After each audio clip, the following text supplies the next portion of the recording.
Bismillahirrahmanirrahim. Ayo bawa harta ke surga. Dukung pembangunan sekolah Islam Mufid dengan donasi ke rekening atas nama Yayasan Muflih untuk Islam dan Dakwah. Bismillahirrahmanirrahim. Assalamualaikum warahmatullahi wabarakatuh. Alhamdulillah hamdan tayyiban katsiran mubarakan fihi kama yuhibbu rabbuna wa yarda. Asyhadu an la ilaha illallah wahdahu la syarika lah wa asyhadu anna Muhammadan abduhu wa rasuluhu sallallahu wa sallamu alaihi thumma amma ba'du. Ayyuhal ikhwah, kembali kita lanjutkan pembacaan daripada kitab Salatul Mu'min yang ditulis oleh Syekh Wahab Al-Qahtani hafizahullahu ta'ala, dan kita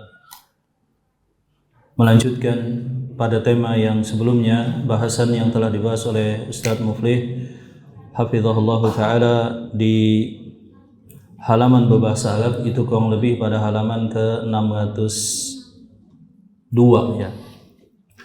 Kalau pada halaman berbahasa Indonesia pada halaman berapa? 154. Naam. Tayyib. Thaniyan, qala al-mu'allif rahimahullahu ta'ala, adapun poin yang kedua kata beliau, idza kana al-ma'mumu kharijal masjid wal imamu dakhilahu sahha al-iqtida'u in ra'a al-ma'mumu al-imam. Adapun poin kedua kata beliau bahwa jikalau makmum yang mengikuti salat jamaah berada di luar masjid dan imam di dalam masjid bersama sebagian jamaah yang lainnya yang tertampung, maka hukumnya adalah sah al-iqtida, bahwa salat yang demikian hukumnya adalah sah. Tetapi dengan satu syarat, in ra'al al-ma'mumu al-imama, dengan satu syarat bahwa makmum yang mengikuti di luar masjid itu bisa melihat imam. Naam. Au ba'dal ma'mumin alladhina wara al-imami walau kanat ar-ru'yatu fi ba'di as-salah, atau minimal bahwa makmum yang di luar masjid melihat sebagian makmum yang lain yang langsung mengikuti imam. Au min shibakin wa nahwi, atau dari jendela misalkan, atau kasus kita dari apa istilahnya ini ya, kaca misalkan, atau dari apa istilahnya ini ya, sela-sela. Nah, demikian seperti itu. Thalisan, adapun poin yang ketiga, idza kana al-ma'mumu kharijal masjidi wal imamu dakhilahu wa fasala bainahum nahrun aw tariqun kabirun lam tattasil fihi as-sufufu. Adapun poin yang ketiga adalah jikalau dalam kondisi salat jamaah yang banyak, kemudian sebagian atau ada makmum di luar masjid dan imam di dalamnya, kemudian antara jamaah yang sholat dengan jamaah yang sebelumnya itu terputus. Nah, nahrun, sungai misalkan, atau tariqun, atau jalan yang besar misalkan, di mana shaf jamaah yang sholat tadi tidak tersambung, maka di sini seakan-akan para ulama mengisyaratkan bahwa idealnya jikalau ada di dalam kemudian ada di luar, maka shaf itu tersambung. Adapun poin yang kedua, jamaah yang di luar bisa melihat jamaah yang di dalam. Karena itulah di dalam pembahasan para ulama di zaman dulu, hendaklah jendela-jendela, pintu-pintu, jikalau ada yang di dalam dan sebagian yang di luar itu maka dibuka dengan tujuan bisa dilihat. Nah, adapun kasus misalkan jamaah terputus oleh sungai atau jalan atau yang lainnya, di mana shaf-shaf tadi tidak tersambung, dengan tetap bisa jamaah yang di belakang yang agak jauh bisa melihat makmum yang langsung mengikuti imam atau sebagiannya, maka di sini ada dua pendapat. Sebagian para ulama memandang bahwa yang demikian tidak sah, dan sebagian para ulama memandang bahwa yang demikian hukumnya sah jikalau terpisah oleh jalan, sungai atau yang semacamnya. Naam. Qala al-Imam Abdul Aziz ibn Abdullah ibn Baz rahimahullahu taala, berkata Syekh al-Imam Ibn Baz, idza kana al-ma'mumuna kharijal masjidi wa yarawna ba'da as-sufufi amamahum walau fasala bainahum ba'du syawari'i fala haraja fi dzalik. Adapun misalkan jamaah salatnya banyak, kemudian sebagian salat di belakang, kemudian terputus misalkan oleh jalan, maka yang demikian tidak masalah. Nah, kasus-kasus yang seperti ini mungkin tidak tergambarkan di tempat kita, kecuali misalkan hanya sampai di teras misalkan, atau hanya sampai ke halaman masjid. Itu pun pada beberapa momentum di mana jamaah salatnya banyak, contohnya misalkan salat Id atau kemudian salatul Jum'ah atau yang semacamnya. Nah, akan tetapi hal yang seperti ini lazim didapatkan contohnya di Masjidil Haram atau misalkan di Masjid Nabawi sebagaimana yang kita saksikan atau kita alami. Banyaknya jamaah yang salat di luar masjid atau di jalan, bahkan di dalam hotelnya, seperti itu. Bahkan ada yang di mall. Nah, maka yang demikian diperbolehkan. Maka di sini kita lihat bahwa para ulama memuat 2 poin penting, bahwa yang pertama adalah idealnya shaf itu tersambung. Kemudian yang berikutnya suara imam terdengar oleh makmum, atau minimal makmum yang langsung melihat dan mendengar suara imam itu terlihat dan terdengar oleh shaf yang lebih belakangan, seperti itu. Maka ini poin-poin yang disebutkan oleh para ulama.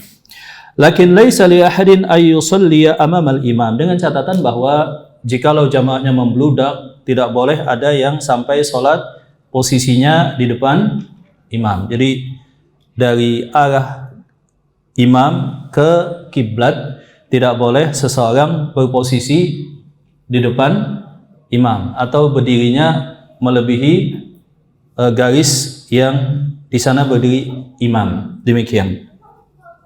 Dan imam sebagaimana kita sebutkan dalam hadis Rasulullah SAW, innama ju'ilal imamu liyutamma bih. Imam itu dijadikan sebagai imam karena untuk diikuti, baik dalam gerakan maupun di dalam posisi. Naam.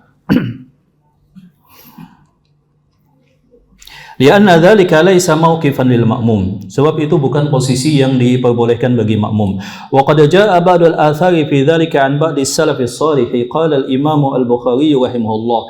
Dan yang demikian telah datang beberapa riwayat daripada salafus shalih sebagaimana yang disebutkan oleh al-Imam al-Bukhari. Beliau menyatakan, babun idza kana bainal imami wal ma'mumi haitun aw sutratun. Bab penjelasan hadis-hadis atau riwayat tentang jikalau antara imam dengan makmum yang di belakangnya ada dinding atau ada penghalang.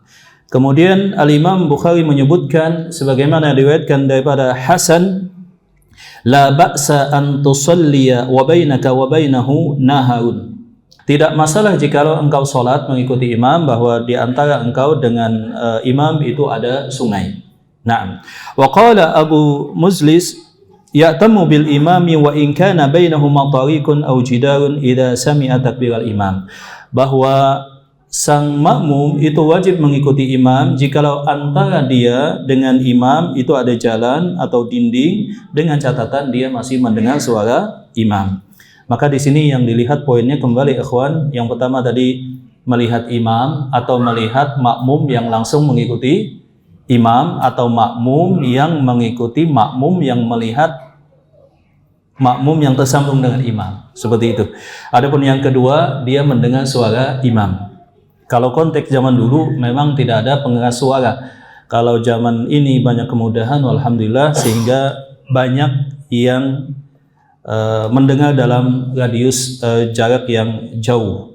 Akan tetapi Syekh Al-Utsaimin menyebutkan bahwa hal yang demikian tidak untuk disepelekan.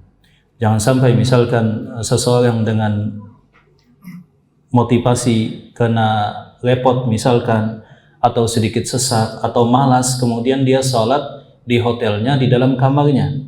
Maka catatannya adalah jikalau katakanlah Masjidil Haram atau Masjid Nabawi penuh, dia harus berusaha mendekat sebisa yang dia mampu, sehingga dia melihat jamaah yang tersambung shafnya dengan imam. Kemudian dia mendengar secara langsung atau melihat langsung jamaah yang tersambung dengan imam tanpa dibantu oleh syasah, tanpa dibantu oleh layar seperti ini, proyektor atau yang semacamnya. Naam. ورجح العلامة عبد الرحمن بن ناصر السعدي رحمه الله أن المأموم إذا أمكنه الاقتداء بإمامه أو سماع الصوت أن يصح اقتداؤه به, bahwa makmum jikalau dia mungkin tetap mengikuti imam, yakni adanya tazamun. Tazamun itu adalah adanya kesatuan dimensi waktu. Maksudnya habis imam bergerak, dia juga bergerak. Maka yang demikian diperbolehkan. Apalagi jikalau dia misalkan mendengar secara langsung. Sawan kana fil masjid atau kharijal masjid, apakah itu di dalam masjid? Sawan kana fil masjid atau kharijal masjid, baik itu di dalam masjid atau di luar masjid. Wa sawaun hala bainahuma nahrun aw tariqun, apakah dia terhalangi oleh jalan misalkan atau oleh sungai, li'annahu la dalila 'alal man'i, sebab di sini tidak ada dalil larangan. Karena itulah di sini kita lihat para ulama ada dua pendapat secara umum. Yang pertama yang agak ketat. Yang agak ketat ini mereka mensyaratkan harus melihat imam, kemudian wajib melihat makmum yang langsung melihat imam. Kalau enggak demikian enggak sah. Kemudian yang kedua langsung mendengar suara imam. Kemudian tidak terhalang oleh apa tadi kasus zaman dulu, jalan dan sungai. Ini pandangan yang pertama. Ada juga yang membatasi tidak boleh untuk Jumat, hanya boleh untuk sholat yang 5 waktu selain Jumat. Adapun madhab yang kedua, itu madhab yang menyatakan bahwa tidak ada larangan khusus di dalam masalah ini.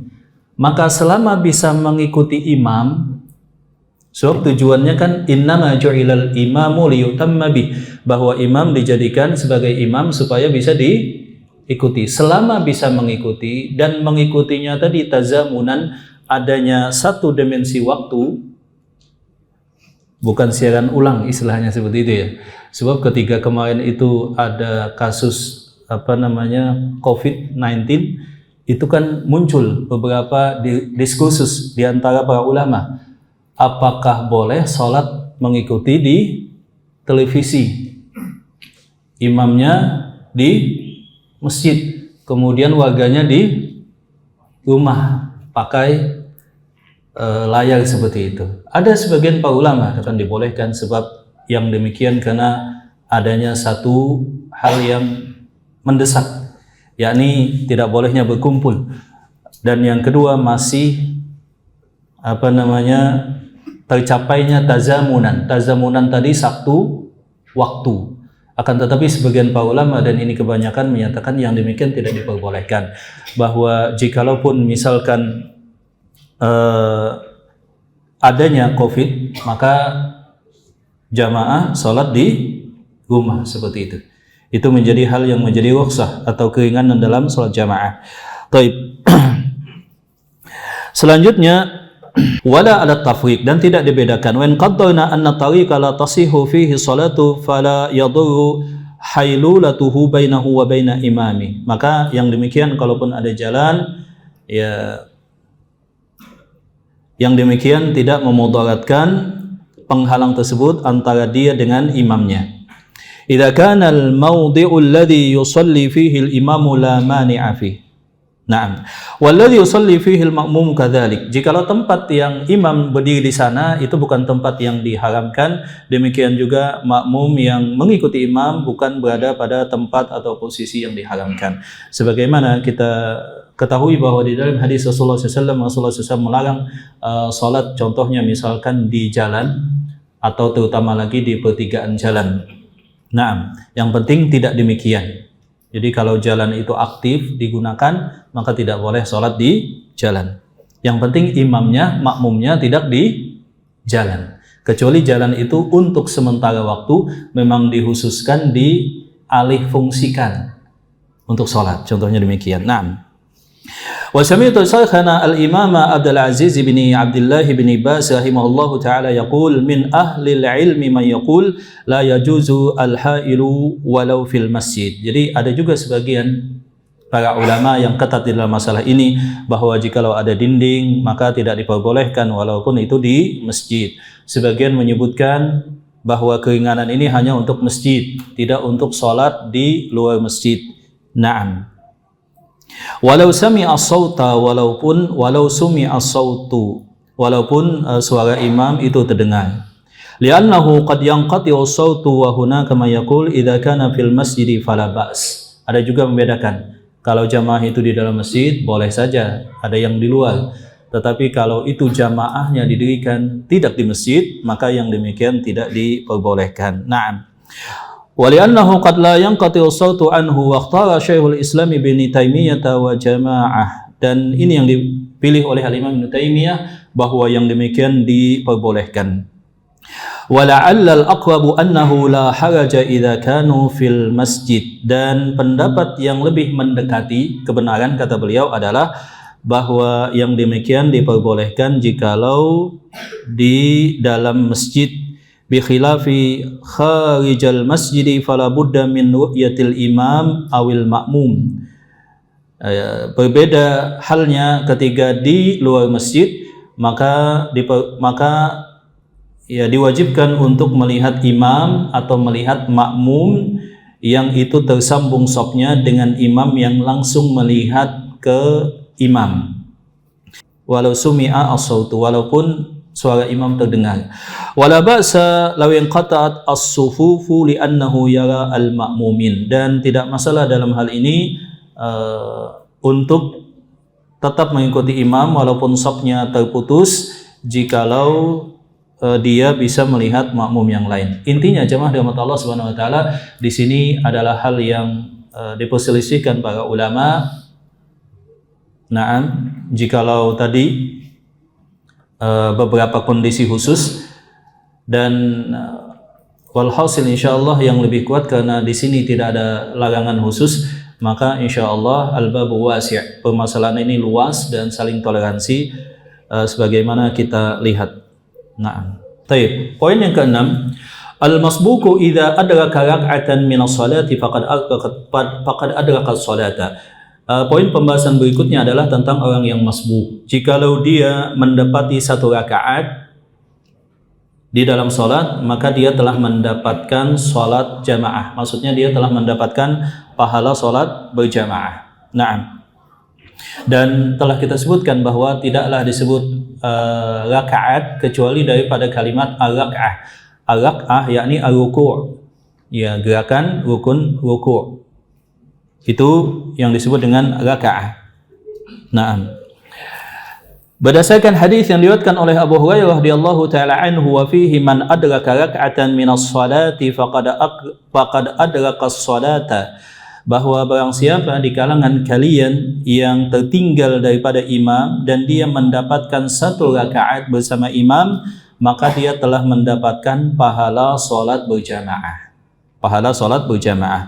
Wa anhu radhiyallahu taala anhu yarfa'u idza ji'tum ila sholati wa nahnu sujudun fasjudu wa la ta'duha syai'an. Kata Rasulullah sallallahu alaihi wasallam kepada para sahabat, jikalau mereka masbuk, kalau kalian mendapati kami sedang berjamaah dalam posisi sujud, maka yang kalian lakukan adalah langsung sujud.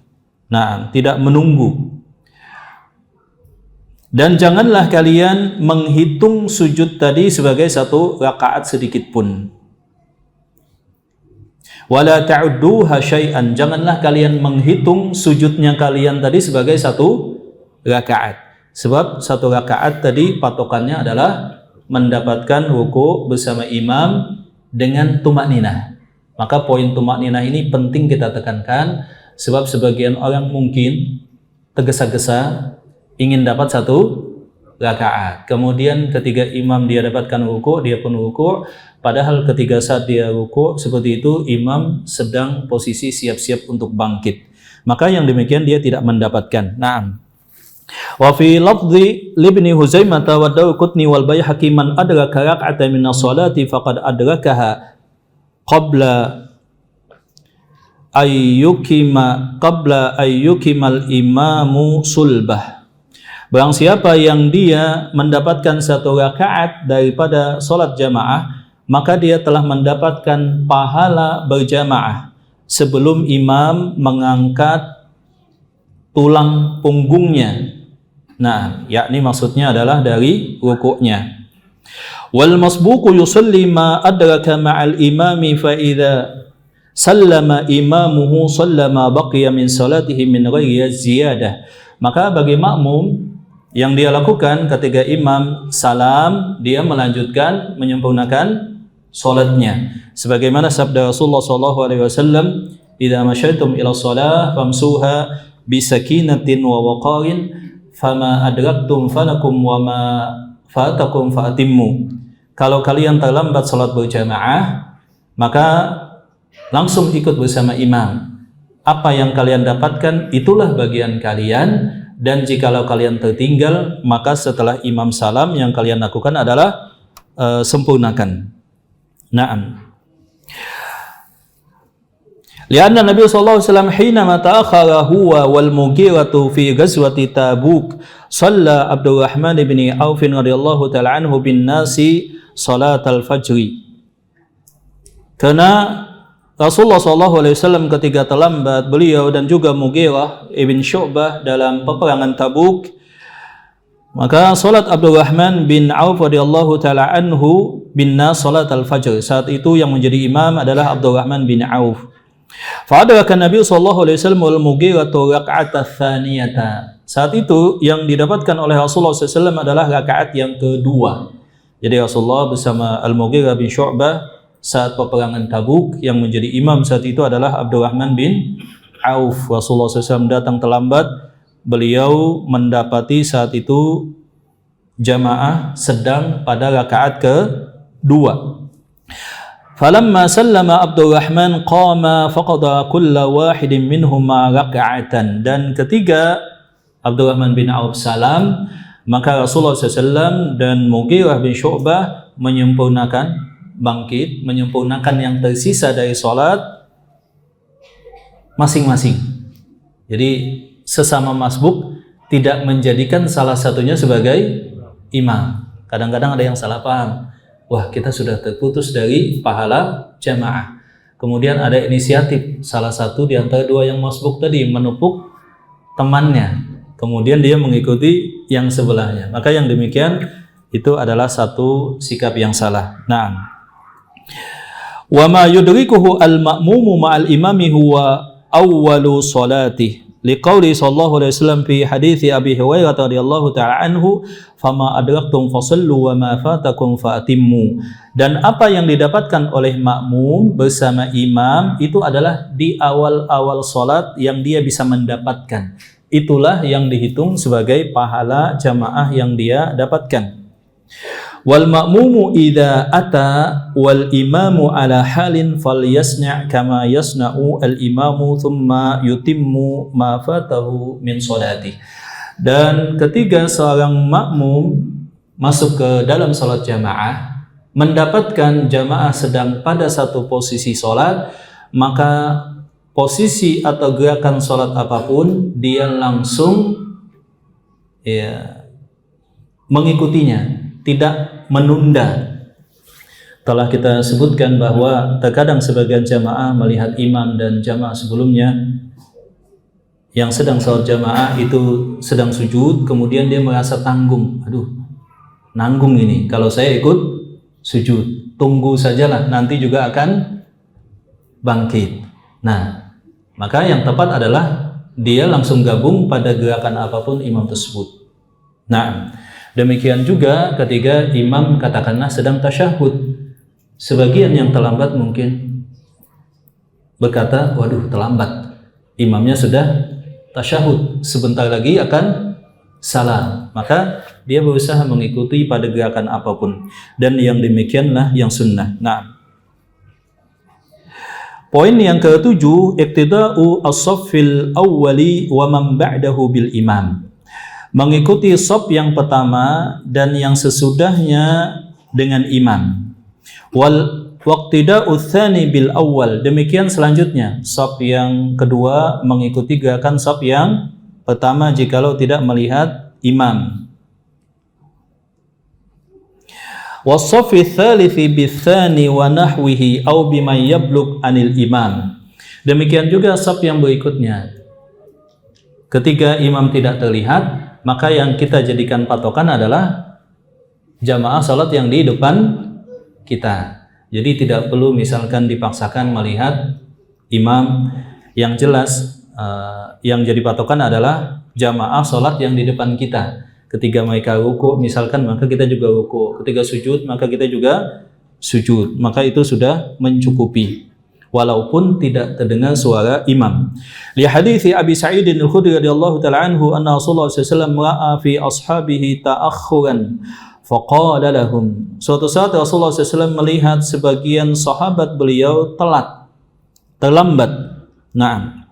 Faqala lahum, maka Rasulullah SAW berkata kepada mereka, taqaddamu fa'atimmu bi wal ya'tamma bikum man ba'dakum.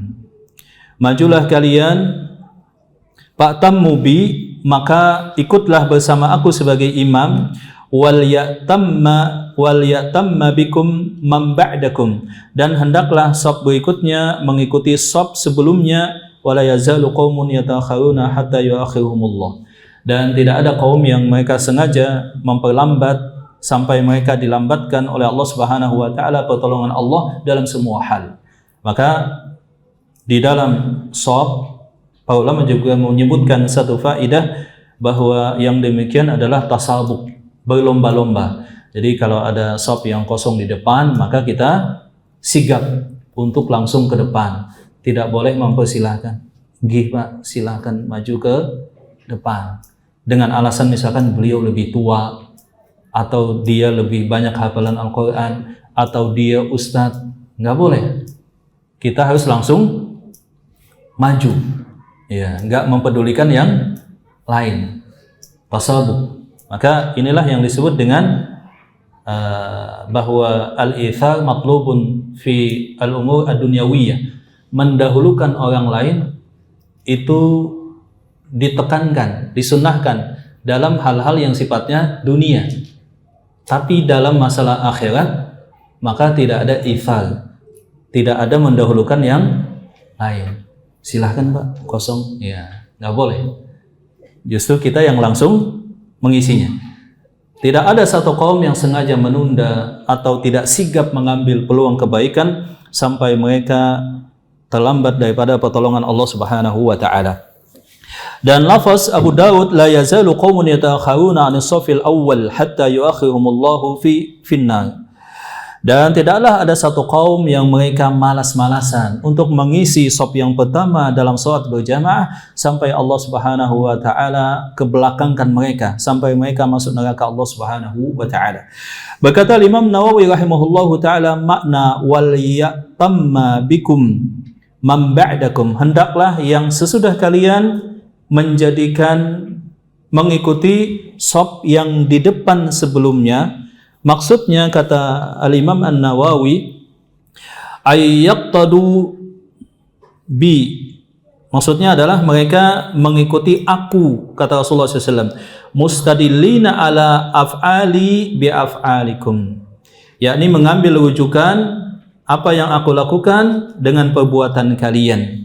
Rasulullah SAW jadi imam, kemudian gerakan beliau diikuti oleh shaf yang pertama, yang langsung melihat salat beliau, sallu kama ra'aitumuni usalli. Kemudian yang di belakang jikalau terhalang, maka mengikuti gerakan shaf yang pertama. Demikian yang dimaksud oleh beliau penulis buku ini. Naam. Kemudian selanjutnya pada poin yang ke-8, al-iqtida'u biman akhta'a bi tarki syartin aw ghairi dzalika walam ya'lami al-ma'mumu.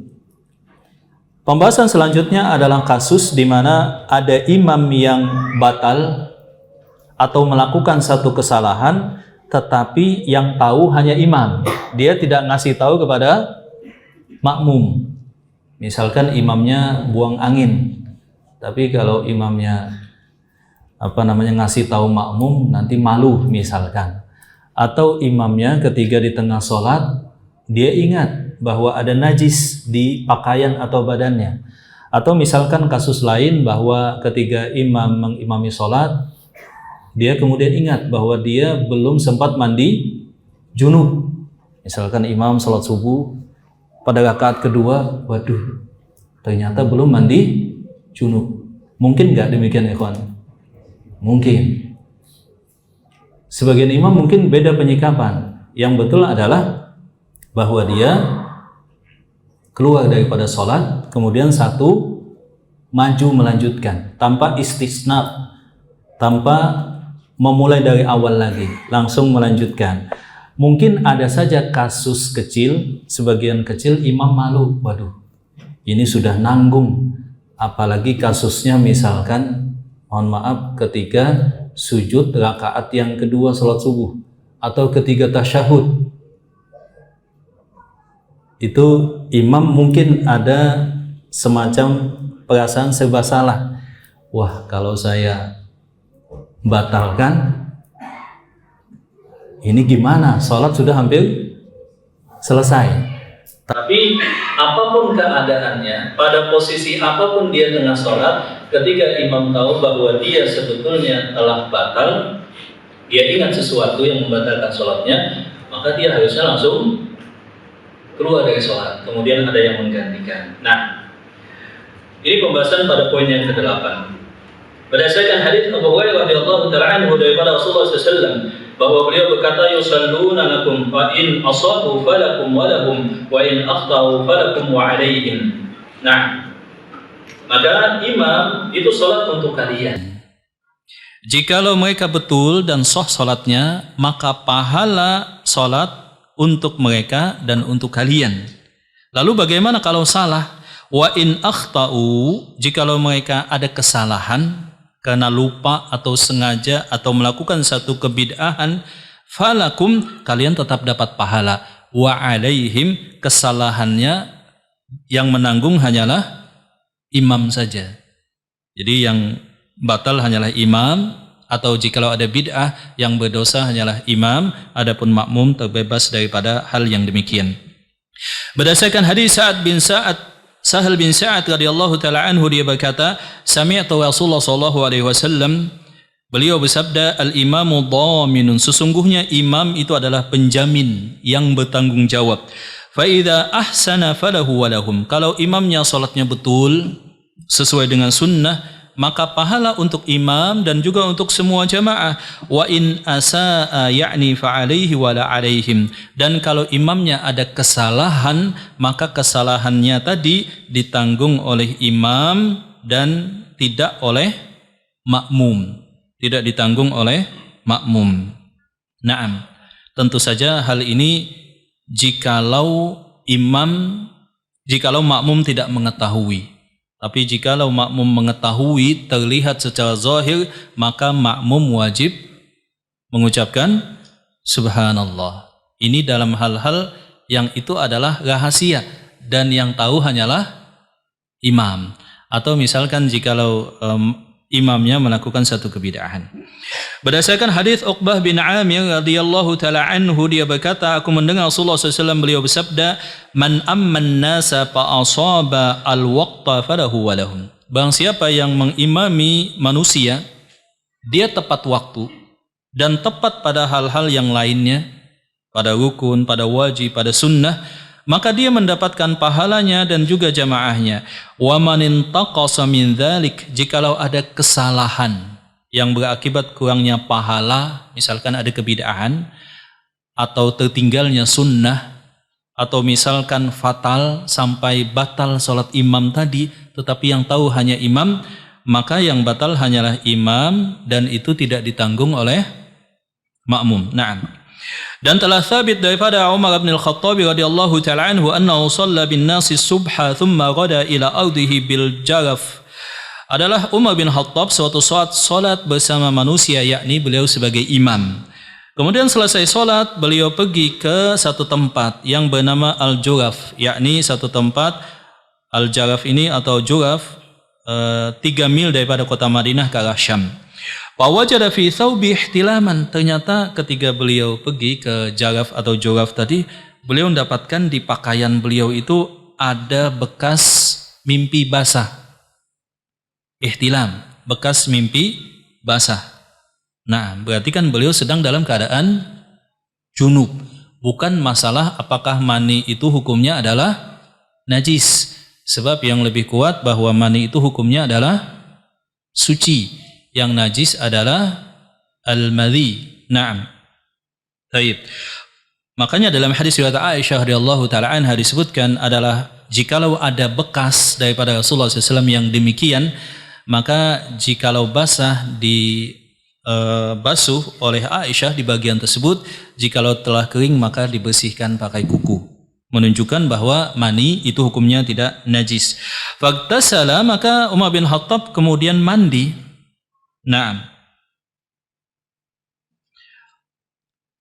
Wa ghasala ihtilama min thawbi, dan beliau mencuci bekas daripada mimpi tadi di pakaian beliau. Wa ada salatahu ba'da an tala'ati syamsu wa lam ya'uddan nas. Dan kemudian Umar bin Khattab mengulangi salat dan para sahabat tidak mengulangi, walam yu'idis shalah, dan para sahabat tidak mengulangi salat mereka. Jadi menunjukkan bahwa yang batal hanyalah imam yang bersangkutan, demikian. Dan ini menunjukkan bahwa dalil bahwa para sahabat itu mengakhirkan salat subuh. Jadi Umar pergi ke arah Juraf, kemudian ketika beliau sadar bahwa ada bekas mimpi di pakaian beliau, beliau kemudian mandi, kemudian salat. Saat itu matahari telah terbit. Ini menjadi dalil misalkan bagi pendapat Al-Imam Abu Hanifah bahwa salat subuh itu sunnahnya adalah al-isfar. Al-isfar itu tunggu matahari hampir muncul, azannya tepat waktu, tapi salat subuhnya nunggu agak terang sedikit. Ya. Setelah itu baru kemudian muncul matahari. Naam. Wa kadzalika an Utsman bin Affan radhiyallahu taala anhu, hal yang demikian juga diriwayatkan daripada Utsman, pernah yang demikian terjadi pada Utsman, pernah juga terjadi pada Ali bin Abi Thalib.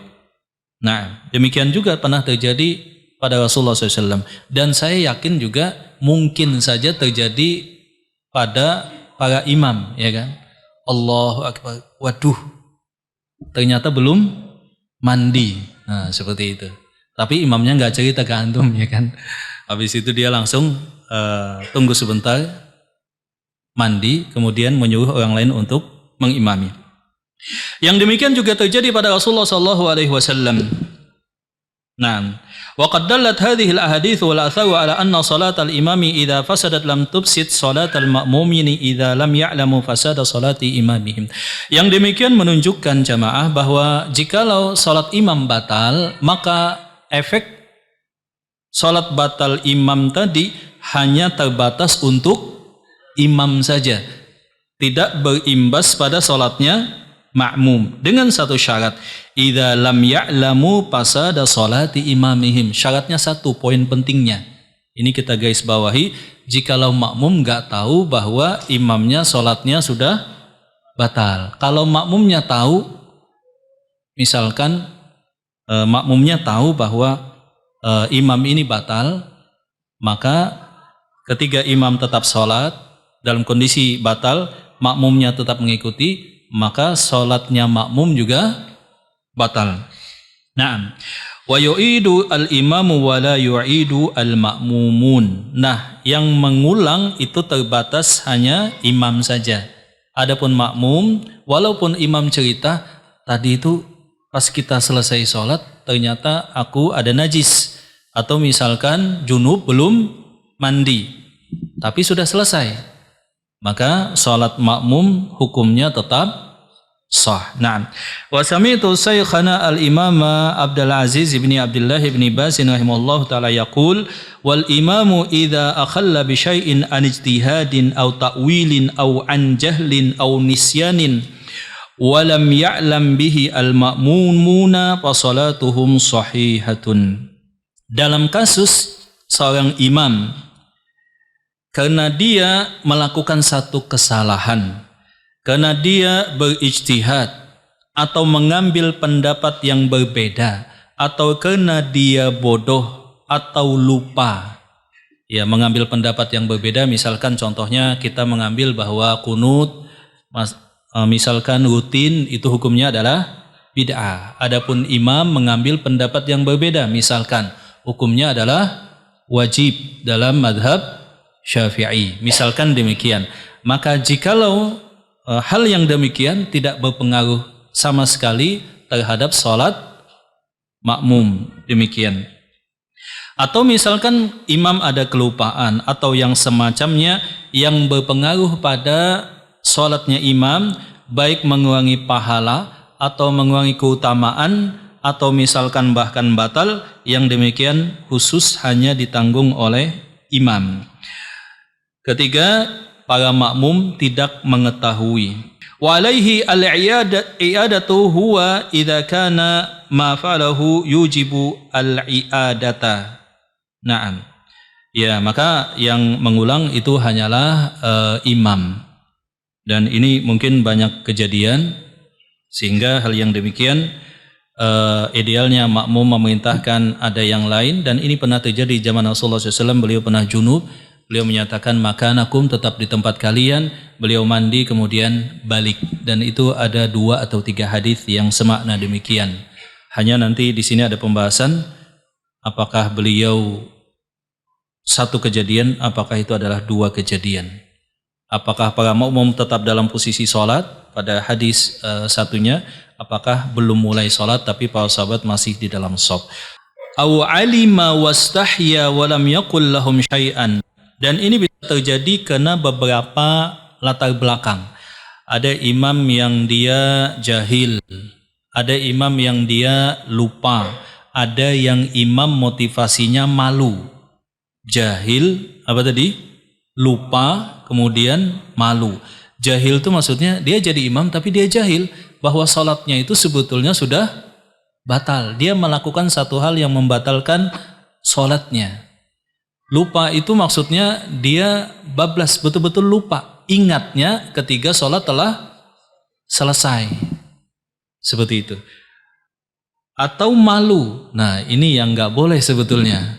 Imamnya malu ngasih tahu bahwa sholat dia tadi batal. Apapun latar belakangnya, maka yang batal hanyalah sholat imam, dan sholat makmum hukumnya tetap sah. Wa hakadha law i'takada anna ma kharaja minhu la yanqudu wudu'uhu. Demikian juga jikalau dia mengambil pendapat yang berbeda daripada makmum, maka tidak ada konsekuensi atas makmum. Nah, contohnya misalkan di dalam masalah darah karena bekam atau karena luka. Imam misalkan mengambil pendapat ulama yang menyatakan darah itu hukumnya tidak najis, maka dia tetap sholat. Demikian. Kemudian kebetulan makmumnya berpendapat bahwa darah itu hukumnya najis. Nah, habis sholat, makmum baru tahu, wah ternyata imam ini ada darah. Dalam keyakinan dia bahwa sholat imam batal, tapi sudah selesai. Taunya apa sudah selesai, maka makmum tadi tidak mengulangi sholatnya. Nah, ini contoh kasus adanya perbedaan pendapat yang dipegang oleh imam dengan makmum. Fa innal jumhura yarawna annaha la tanqudul wudu'a. Wa salatul makmumina sahihatun. Maka salat makmum itu sah. Wa shalla Umar bin Nasi thumma dzakara annahu junubun fa'ada wa lam yu'idu. Pernah juga Umar bin Khattab, tadi pernah kejadian mimpi basah. Kemudian kejadian yang kedua, beliau junub karena sebab berhubungan dengan istri. Maka beliau mengulang salat beliau dan jamaah tidak mengulang salat beliau. Demikian juga diperhatikan oleh Utsman dan Ali bin Abi Thalib. Faman shalla salatan ya'taqidu annaha mujzi'atun fa salatul ma'mumina sahihatun. Demikian juga kalau ada terjadi perbedaan pendapat sebagaimana yang kita sebutkan tadi. Naam. Aw sallaha ya'taqidu taharatahu thumma bana annahu ala ghairi wudu'in fa innahu yu'idu wa la yu'idun. Atau misalkan dia salat tanpa wudu misalkan, atau ada najis, maka yang mengulang salatnya hanyalah imam, adapun makmum tidak mengulang salatnya. Fahum ma'dzurun, maka makmum dimaafkan. Li'annahum ma'alimu, sebab para makmum itu tidak mengetahui. Para makmum tidak mengetahui.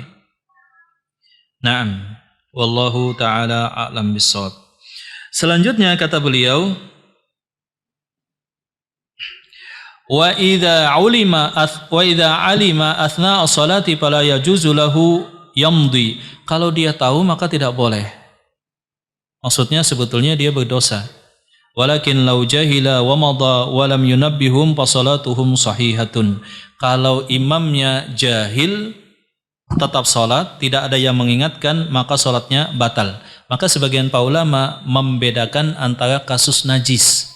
Syarat salat itu kan pertama masuk waktu, ya kan begitu. Kemudian suci daripada najis dan hadas. Kemudian menutup aurat, menghadap qiblah. Nah, itu adalah syarat sah salat. Maka khusus dalam kasus najis ada pembahasan. Sebagian para ulama memberlakukan berbeda. Ketika Rasulullah SAW salat bersama para sahabat, diriwayatkan oleh Al-Imam Al-Bukhari, maka saat itu Rasulullah SAW salat dengan sendal. Jadi dibolehkan salat pakai sendal. Bahkan ada hadis motivasi daripada Rasulullah SAW, dan sesekali, ya, kecuali kalau di masjid misalnya nggak boleh pakai sendal. Nah, salat pakai sendal. Rasulullah SAW di tengah salat melepas sendal beliau. Para sahabat yang melihat demikian juga melepas sendal mereka. Maka selesai salat, Rasulullah melanjutkan salat beliau. Selesai salat, Rasulullah SAW menegur para sahabat, kenapakah kalian melepas sendal kalian? Kata para sahabat, kami melihat Anda wahai Rasulullah SAW. Kata Rasulullah SAW, adapun aku beda. Tadi Jibril memberitahukan padaku bahwa pada sendalku ada najis. Maka aku lepas sendalku. Nah, yang menjadi pertanyaan adalah Rasulullah SAW salat sampai setengah salat dalam kondisi beliau tidak tahu bahwa di sendal beliau ada najis. Ketiga tahu, beliau melepasnya dan salat tetap beliau lanjutkan. Menjadi dalil sebagian para ulama bahwa khusus kasus dalam najis, jikalau tidak disadari dan tidak tahu kecuali hanya selesai salat, maka yang demikian hukumnya tetap sah. Beda hal kalau nggak wudu, dibedakan ikhwan. Misalkan nggak wudu, wah tapi kan ini salat sudah selesai. Kan Rasulullah SAW pernah ketika pakai sendal beliau, nah ini kasus yang dibedakan oleh para ulama. Jadi kalau kasus tanpa wudu, apalagi kasusnya misalkan junub atau yang semacam daripada demikian, maka tidak ada keringanan di dalam syariat. Wallahu ta'ala alam bisawab. Naam, nanti kita lanjutkan tanya jawab sesudah adzan insyaallah. Barakallahu fikum. Alhamdulillahirabbil alamin. Ikut Mia belajar Islam jadi lebih mudah dan makin yakin. Kita belajar dari yang paling dasar, yang paling utama, dan yang paling kita butuhkan. Mufid Islamic Academy atau MIA adalah sebuah program pembelajaran Islam melalui pembahasan kitab-kitab para ulama yang dibahas secara terstruktur dan berjenjang. Untuk informasi lebih lanjut tentang pendaftaran, teman-teman bisa mengakses di media sosial Mufid TV Official, baik yang ada di Telegram, YouTube, Instagram, maupun di Facebook. Assalamualaikum warahmatullahi wabarakatuh. Kenali agama kita lebih dalam dengan belajar di Mufid Islamic Academy. Anda ingin belajar agama menurut dari dasar, akan tetapi terkendala dengan pekerjaan manusia? Jangan khawatir, bergabunglah bersama MIA. Dengan belajar di MIA, Anda akan mendapatkan metode yang mudah untuk difahami, dan Anda bisa belajar kapan dan dimanapun Anda berada, akan tetapi tetap ilmiah. Barakallahu fikum. Kembali kita lanjutkan. Bismillah, alhamdulillah, wassalatu wassalamu ala rasulillah, thumma ma ba'du. Nah, tadi beberapa poin pembahasan kita melanjutkan pembahasan sebelumnya, dan tadi ada faedah bahwa tujuan daripada salat berjamaah itu ada beberapa tujuan. Tentu saja yang pertama adalah al-ijtima', ngumpul, kemudian juga mendapatkan berbagai macam keutamaan. Contohnya al-masyu ila shalah, jalan ke tempat salat. Naam, seperti itu. Maka yang demikian tidak bisa tercapai lewat online. Dulu sempat ketika zaman Covid ada pejabat yang mengusulkan karena zaman Covid maka hendaknya salah satu alternatif dan opsi salat Jumat bisa dilaksanakan secara online. Ya, ini tentu saja ditolak ya kan. Maka bukan demikian, sebab fungsi jamaah itu kan artinya ngumpul. Jamaah itu artinya ngumpul. Maka jikalaupun tidak bisa ngumpul, maka kembali ke hukum asal bahwa jamaah hukumnya tidak diwajibkan saat itu. Maka yang dimaksud adalah ngumpul, kemudian melihat secara langsung, kemudian adanya tazamunan, dan bukan hanya syarat tazamunan saja, satu waktu saja, tetapi juga memang ngumpulnya tadi seperti itu. Demikian. Sampai di sini mungkin ikhwan ada pertanyaan, dipersilahkan. Ya, silakan. Dalam hal ada jamaah yang terlambat tiba di masjid berjamaah zuhur misalnya, masuk ke masjid itu posisi jamaah sudah dalam duduk tawarruk, artinya di rakaat terakhir. Sementara ada teman-temannya yang masih berwudu, bahkan ada yang masih di kamar mandi. Mana yang lebih utama? Menunggu saja yang temannya yang terlambat, sesama yang terlambat itu nanti berjamaah utuh, daripada kita masuk ketika kita kira berapa saat lagi sudah salam. Ya.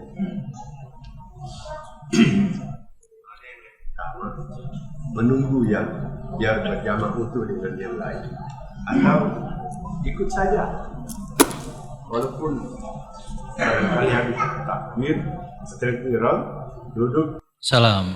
langsung salam. Iya, betul. Taib, wallahu ta'ala alam bisawab. Tapi kalau kita melihat pada redaksi hadis-hadis Rasulullah SAW bahwa kalau kalian mendapati imam pada satu gerakan, fasna'u kama sana'a al-imam.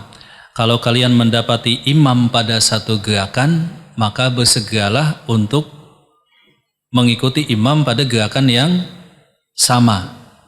Maka wallahu ta'ala alam bisawab, kalau kita kembalikan ke sini, maka ketika walaupun imam sedang tasyahud, maka kita mengikuti tasyahud. Yang sulit mungkin adalah ketika pada detik terakhir, tasyahudnya sudah lama, ya kan? Ini baru duduk sudah salam. Jikalau besar persangkaan demikian, wallahu ta'ala alam bisawab, maka tentu saja insyaallah ta'ala. Tetapi kan kita kadang nggak tahu, kita membangun atas persangkaan. Tasyahud sudah lama, paling hitungan detik imam akan salam, maka hal yang demikian tidak masalah bagi seseorang kemudian dia membuat jamaah yang baru. Akan tetapi tentu saja persangkaan ini bisa salah, bisa benar.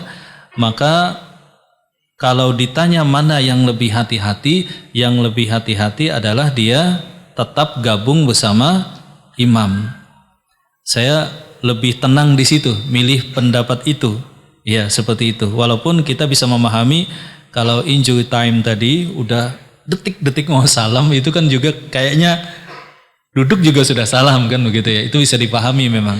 Tapi memang yang lebih hati-hati, persangkaan kita bisa betul, bisa salah. Itu yang pertama. Yang kedua, mana yang lebih utama, berimam kepada makmum yang ikut bersama imam ataukah membentuk jamaah yang baru?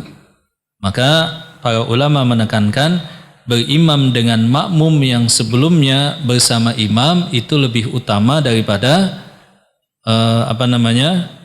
membuat jamaah yang baru. Contohnya misalkan Syekh Al-Albani, beliau berpendapat bahwa jikalau ada jamaah rutin kemudian ada imam rawatib, maka di antara pendapat beliau menyatakan tidak didirikan jamaah kedua sesudah jamaah yang pertama, kecuali menjadikan salah satu yang terlambat tadi sebagai imam, tidak membuat jamaah yang baru. Adapun para ulama yang lain bebas saja, bisa ngikut yang salah satu yang terlambat tadi dengan memberikan isyarat yang dipahami oleh orang yang masbuk tadi, atau membuat sama-sama.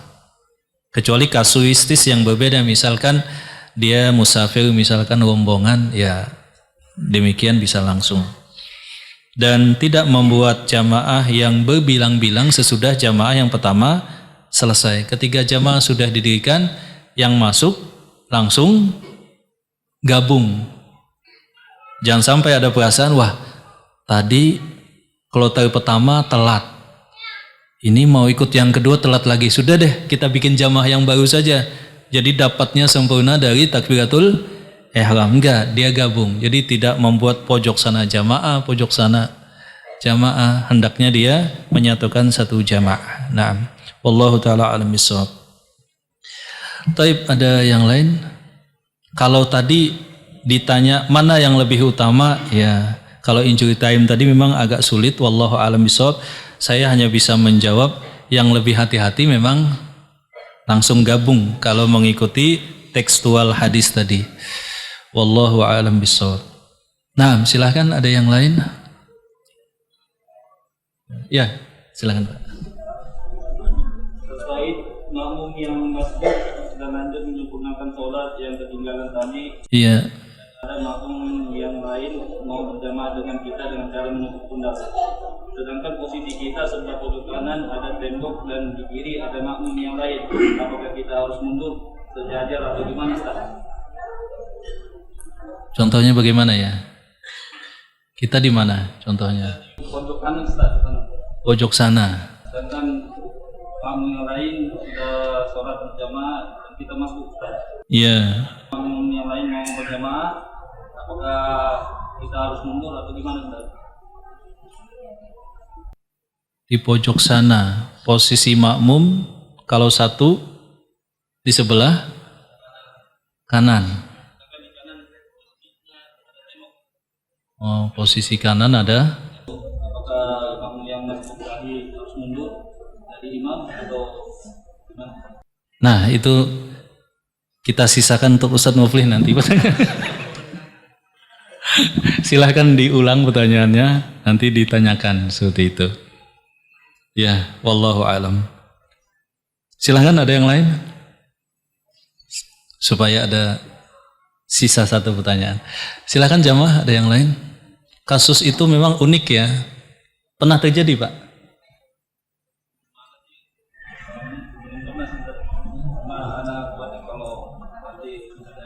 Sebagian para ulama berhati-hati dan mengingatkan jangan sampai bertanya sesuatu yang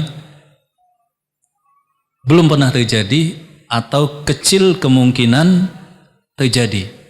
Maka sebagian para ulama dulu ada yang menegur seorang ketika bertanya, "Oh Syekh, bagaimana jikalau kambing dengan anjing, kambing dengan babi,